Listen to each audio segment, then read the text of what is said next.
there. Yeah, we planned that. Yeah. Real good, too. Can you tell? Mm-hmm. We're sweet cinematography. You know. We put a lot of production quality into our videos. A lot of thought, forethought, for sure. Mm-hmm. Mm-hmm. Mm-hmm. Well, we're going old school with this one, bro. We don't have a plan. There's nothing involved. We're just going for a video.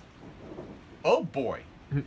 So sit back, grab your popcorn, a soda, a beverage of your choosing. Hey, man, are your fingers over the microphone?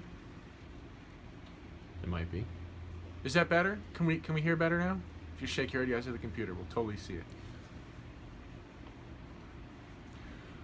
Anywho, it's Friday.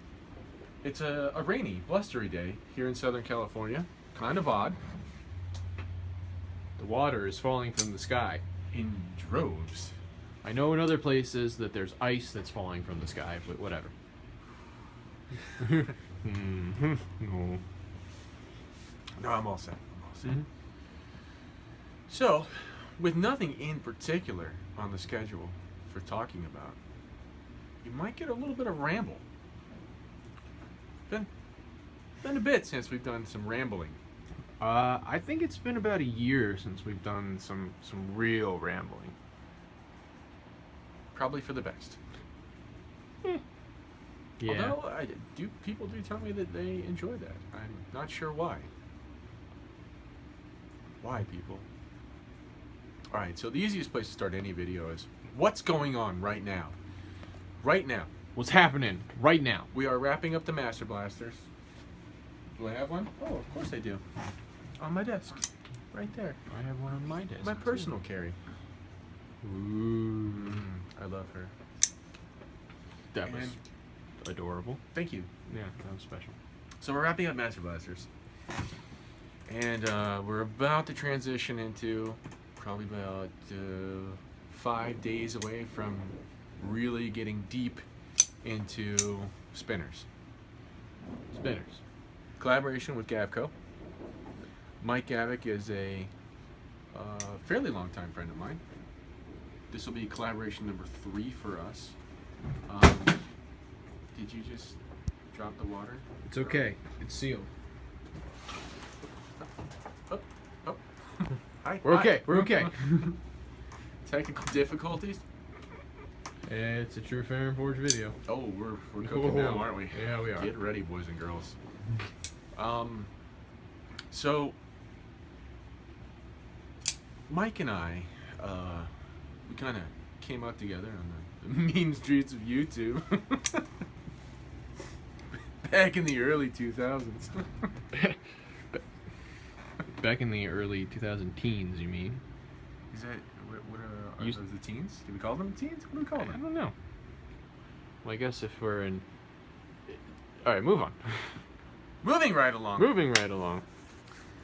So we did an original one. It was just called, well, it was based off of his EDC flipper, and so it just became known as the Furco. The original one. There were only The good people of the world named it the Furco. We did 60, right? We made 30. Mike had 30. That was it. Yeah. Yeah, that's how it went. And then in 2015. Yes. Yeah. Yeah. That was 15. It's 2015. It's on the chart. We did the Mako, and that was a 200-piece run. We had 100 that had choils. Mike had 100 that didn't have choils because he's weird like that. And people liked those. We liked those. And then we were talking last year about doing another one. Originally, we were thinking about doing his Blackfin design, which is a Warncliffe, and I'd already done some Warncliffs in 2016. I said, "Yeah, can we do something else?" And he goes, "Well, how about the spinner?" And I went, "Ooh, yeah, I like the spinner. It's very aggressive. It's got nice ergonomics. I wanted to do it, so we're doing it." And like all the stuff we do with Mike, there's ones that have a forward choil because we like forward choils. And then Mike's going to get 100 blades that don't have a big forward choil, just a sharpening notch, because he doesn't like them. I don't know why. I've tried for years to bring him over to the choil side, and he just won't do it. So I thought that would be an excellent segue into your Gavco voice. Elliot. But Elliot, you have more blades. Like, yeah, but you don't use that part of the blade, Mike. Well, well, okay, maybe you're right. Anyway, the other thing that we're doing... Are you knife-handing me right now? I'm knife-handing you with a knife. The other thing that we're doing on these is we have an actual non-flipper option. Like, it's a thing. I actually had blades made that don't have a flipper. So they can be just thumb deployed, finger deployed. Because this has a big giant opening hole. Works really well. Big fan. In fact, I love flippers. Everything we design around here is a flipper. But I am getting to really like having the opening hole, because sometimes you just gotta whip that thing out. What? Yes. To impress your friends. Mm-hmm. Or scare your mom. Why do you want to scare your mom? Well, not our mom. She'd grab the knife and stab you with it? Yeah, something like that. Mm-hmm. Yeah. She's kind of like a tiger mom. Watch out. So anyway, that's what's going on. The pre-order is up on our website right now. There is a plethora of options that you can customize the hell out of your knife. Mm-hmm. Oh, also, what we're starting in 2017 is all knives that are coming from me and Elliot will come standard with titanium screws, so you will always have an option of hardware colors, along with all the other finish options that we have. Yeah, because we want to give you guys all the value. All the value.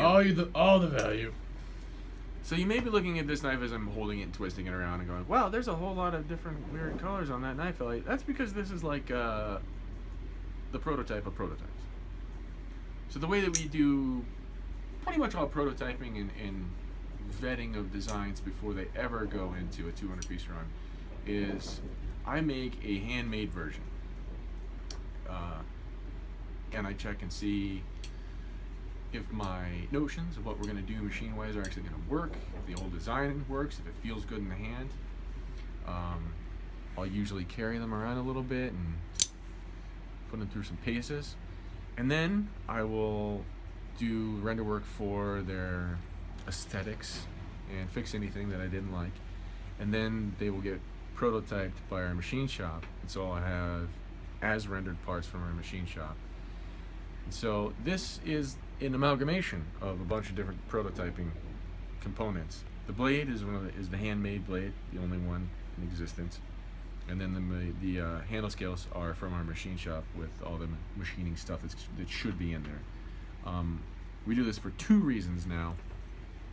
Just to make sure that all my mechanical stuff is correct as I've rendered it, and to make sure that my aesthetic stuff actually looks good in real life.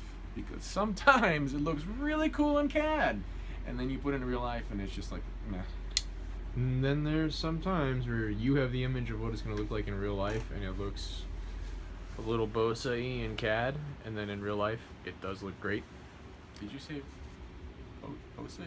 Bosa-y, you know. Bag of smashed assholes? Yeah. Duh. Outstanding.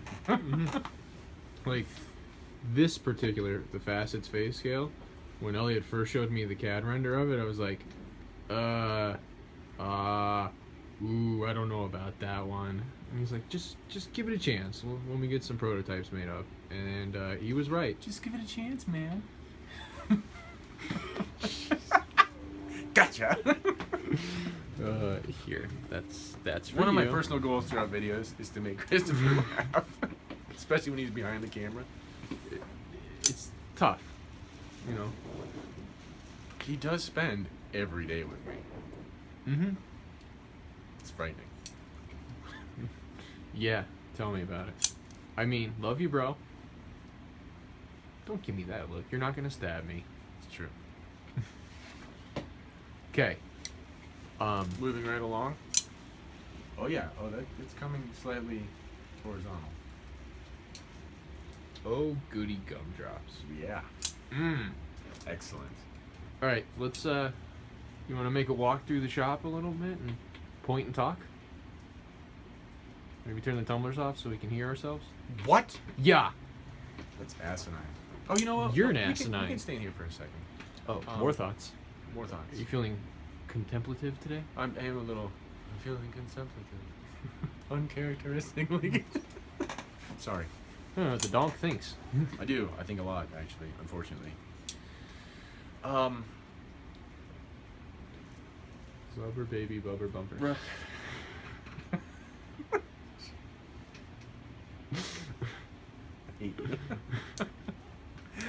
Oh, did you see that choo-choo? Because they're on my train of thought.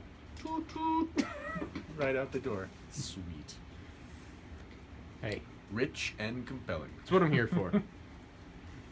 I was going to talk about designing shit. Designing shit. Oh my gosh, that's right. Like, Okay. designing shit. Designing shit. Don't ask about that yet. It's just the design, because Elliot designs constantly. Literally. Literally.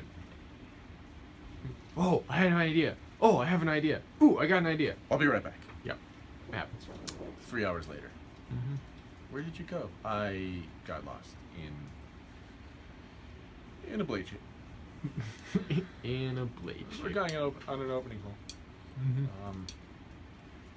I'm rendering pocket clips. Leave me alone. Oh God. One of the things that is very behind the scenes that people don't see, we don't talk about very much, is how much time goes into the render work in our knives. So for any given knife design that ever makes it to being made, there are 4 or 5 other designs that it superseded, that it won. And for any given design, I spend 15, 20, 30, sometimes up to 40 hours just working on it in CAD. And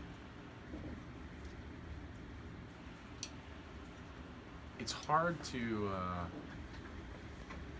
explain unless you are familiar with CAD and how it works and you've used it before. It's hard to explain like what actually goes on and how much time you can spend on doing just really simple shit that, like, physically, if I were to do it with tools, it would take, you know, a minute, but to actually render it sometimes can take an hour, especially when you're trying to get specific dimensions and specific geometries in any given part. So But I get asked by other knife makers and by people that are interested in CAD design, like how did it happen that I went from making shit in my garage to now everything that we do gets designed in CAD first before it ever gets turned into a physical part. And it was a process that started with the Pretium. it's gone through years. I mean, some of the things I do are the exact same way I used to do it when I first started using CAD. I use a simple 2D system, not too dissimilar from AutoCAD, that I'm just really used to, so I can render things quickly in it. And then, is it a hurricane? Wow, how about that? And then I use SolidWorks to do my 3-dimensional rendering. And it took me time to teach myself how to use SolidWorks because I didn't go take any classes, because some of it's a little perfunctory, and if you've used one CAD system, you've used them all in some respects. In other respects, SolidWorks is an immensely powerful program, and so it has the ability to do all kinds of crazy things. You just have to know how to find the right button sometimes. Not always the case. Mm-hmm. But there's so much stuff on the internet of, you know, shortcuts and ways to do things that it took me about 2 weeks before I was sort of up to speed and could render all the components that I needed to render for a knife effectively. And then every now and then I teach myself new aspects of SolidWorks in order to achieve things quicker. And there are some things that I've found that are, you know, interesting shortcuts that people that are way more experienced in SolidWorks had no clue about. And it's just because I was looking for ways to do certain things and found them quicker. Efficiency. We like to be efficient here. Although there's really just nothing super efficient about CAD work. So I got a great example. You are literally building something out of nothing. Yeah, got a great example. So the this section on this particular scale probably took me 3 days to render. You're thinking, what? That's insane. Well, it's because I went through a bunch of different iterations of it, and there's Yeah, you did. 4 different depths in this little section right here. And then I also had to figure out ways to make it look in a render like it would be off of a machine, because I've run CNCs before, so I know what ball end mills we would use to cut features like this. So I tried to render it to look in the render like it would be cut by a machine. And so sometimes it gets very challenging where I have to go through and actually put fillets on little tiny line segments just to achieve an overall look. Because for as advanced and wonderful as SolidWorks is, it lacks sometimes the imaginative capacity of a human being. Really? You don't say. Yeah. Still just a machine. Mm-hmm. It doesn't really do much of the work for you. No. You still got to tell it what to do. Same thing with CNCs. They're great, wonderful. They can increase your efficiency. They can decrease the amount of repetitive shit that you as a human being have to do. But they are still just a tool. Always a tool. They don't think on their own. Thank God. Frightening, wasn't Skynet's already coming, bro. it? It might, though. It might Right? think They on take their over the CNCs. Now they're making more Terminators, and we're all screwed. own. We're all screwed. Yep. Well, I found a frightening Instagram channel, page, profile, whatever. And it's all about like robotics. There are companies doing some stuff with robotics that are downright frightening. Mm-hmm. Oh yeah. Mm-hmm. I was really enthused though to see, like the mechanical suit things in Avatar. Yeah. There's a company in Korea that's making those. That's fun. It's real. But when do we get Pacific Rim giant robots? Ooh, yeah, that's gonna be hard. Right. Okay, a little off topic there. Anyway, Robots. yo, but one of the really crazy things I'm talking to Chris. One of the really crazy things was remember that book that we both read, the Gibson book, Necromancer. Remember how there was the haptic glove? No.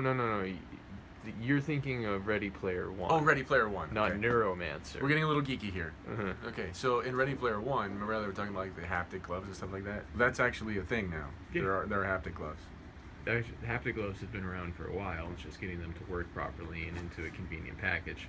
And this is what he does. He shoots down my fun facts, just with like he's skeet shooting. Boom! You learned. Oh no! Oh yeah. Brutal, bro. Well, I'm your little brother. It's my job.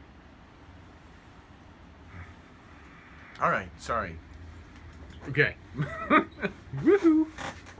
Are we walking back? Can I just roll? Oh, look at my fetching new apron. I can't see it because you're too damn giant.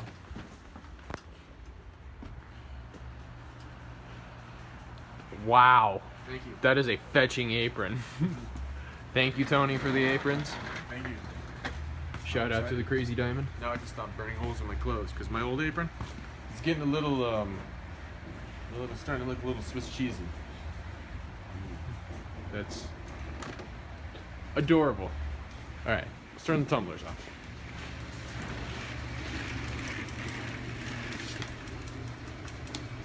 High-tech operating system over there. All right. Woo. Giggity. Neat. I'm collecting rainwater. Don't drink it, bro. No. What is that knives. beer bottle doing on the table? I was gonna cut the top off of it and then decided against it. How'd that work out for you? One of these days, I might. You know they make a tool for that. I know they make a tool for that. I got a glass cutter. What do you want from me? It's not that important. Master Blasters. Master Blaster. You want me to grab one? Yeah, why not? What's this one? Oh, the Flying V. With bronze? Oh, Bronze and blue. how cute. It's nice.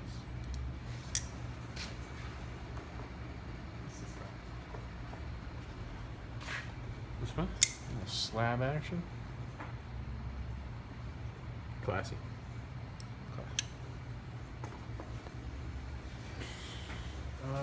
There's not a crap ton of like really super interesting stuff going on right now because we're in that weird transitional period where we're ending one run and about to start another one, and just wrapping it up, getting stuff out. Mm-hmm. Wrap it up. That's what we do. All day, every day, All day.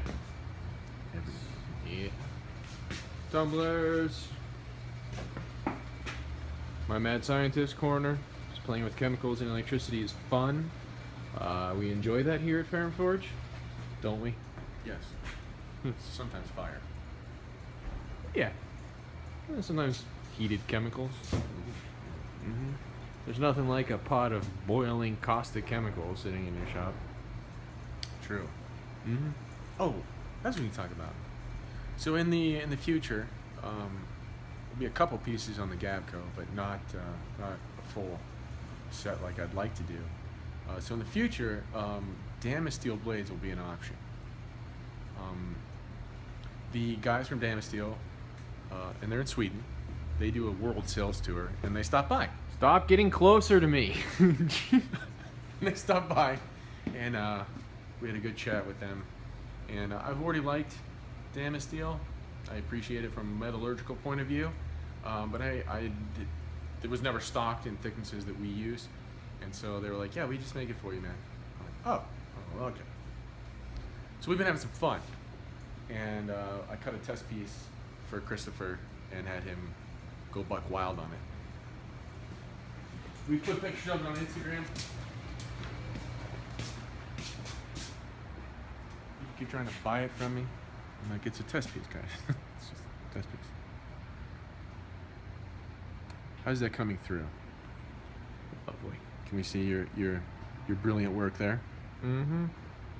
So when the Damascus Steel guys were here in shop, right, we were showing them the nanoceramic coatings, and we said, they really do allow the substrate material to show through.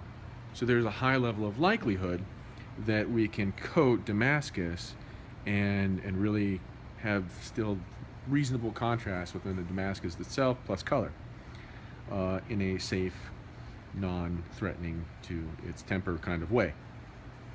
And then Christopher kind of took it a step further on this one, where he was actually I don't believe in overkill. well, he was able to over-etch and get depth in the contrasting materials, and then coat the low stuff black, selectively remove the black from the top layer, and then recoat it again with turquoise. I'm looking forward to seeing you do this with red. Yeah, Darth Maul as a knife blade. Yeah. We're doing it. Yeah, I want that. It's gonna happen. It's gonna go on my knife. In fact, you might just want to throw that in the tumbler now. We'll just start fresh. I've been tempted. Or I can just... Use your selective removal technique, bro. I mean, you already got the black in there. Make me red. Make me red. Say please. Please. Yeah, okay. We can do that. So we're liking Damascus Steel. It's gonna be expensive though as an upgrade. Mm-hmm. It's not cheap. Any other interesting news?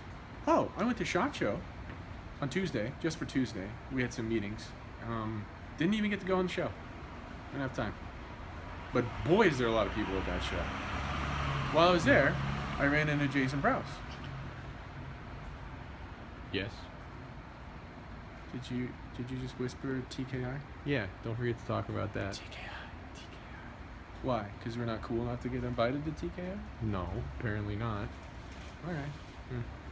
But for the rest of the world that's not at TKI, we're gonna have some cool shit. Ooh, we are?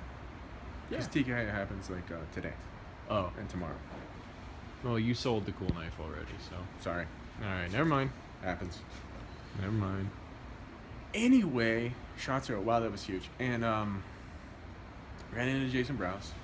Jason and I have been talking about him producing one of our designs for a while, and that will likely happen now. I think it's a fun one. Maybe two. Maybe an auto. We were just tossing out ideas. As literally, I walked into the Venetian. First person I saw was Jason Browse. I was like, "Hey, man." Hey, man. Hey, man. And we just started chatting. Mm-hmm. So that might happen. Yeah, that's all I got. All right. Cool. Let's wrap it up. I'm hungry. Oh, lunchtime? Yeah, I'm hungry. Okay. I could eat. Yeah, of course you can. What's new? This has changed. Oh, never. Since I've known you literally my entire life. Literally. Literally. Well, YouTube, have a lovely Ferrum Forge Friday. Have a great weekend. And we'll see you around. Maybe. Yeah. Oh, we forgot about the Kickstarter. Oh, the bottle openers. We are terrible at this. Jeez. Worst salesman ever. So we have put this thing up as a Kickstarter project because it's fun. For those of you who don't know, it's a bottle opener. And we like swords. We got a bottle of beer on here? Yeah. Ooh, what about this guy right here? I Are don't you looking know. at my ass? No. Okay, here. It's Where are you at? oh, fail. We can't account for user error on this one. It's because I didn't grip it correctly. You really got to get a nice firm grip on it. What are we drinking here today? Brewery Tarot. Fruit. Yumberry. Oh, that's interesting. I don't know what yumberry tastes like. Neither do I. Now I do apparently. We've all grown. Belgian style tart wheat beer, aged in oak. Blah, blah, blah, blah, Does blah. that say Foder? Yeah, with Foder. yumberries? Yeah, Foder. Was that the big thing that we saw? That big giant thing? Maybe. Super mega barrel. Super mega. Super mega barrel. Anyway. So, the Kickstarter looks like it's a bit imperiled. It might not actually make it to the goal, and that's fine. We're still gonna make them. They'll be on our website. Yeah. Okay. We're signing up for reels. Yeah, for real. For real? For real. Okay. Don't forget the spinner pre-order is going on right now. You should jump on it. Mm-hmm. Lots of options, lots of opportunities to get that as custom as possible. Custom as possible. Mm-hmm.